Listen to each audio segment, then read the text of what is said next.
France, l'appel à l'aide de Volodymyr Zelensky a été entendu à Paris.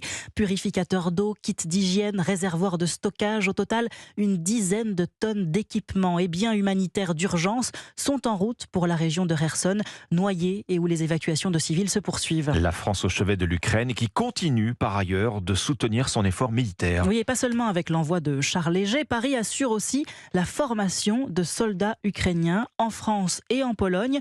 C'est un chiffre que vous révèle Europe 1 ce matin. 2000 Ukrainiens ont déjà été formés par l'armée française, William Molinier. Leur formation dans l'Hexagone a duré en moyenne 1 mois. Maniement des armes, combat en zone urbaine, guerre des mines, médecine d'urgence. Au total, 2000 soldats ukrainiens sont passés depuis le début de la guerre entre les mains expertes des instructeurs français. Certains d'entre eux ont appris à utiliser le matériel livré, canons César et chars AMX-10 RC. Ce qui frappe, c'est que dans un groupe de combattants, il peut y avoir un gamin de 20 ans à côté d'un vétéran de 55 ans. Ils doivent composer avec des conditions physiques très hétérogènes, nous rapporte un formateur français.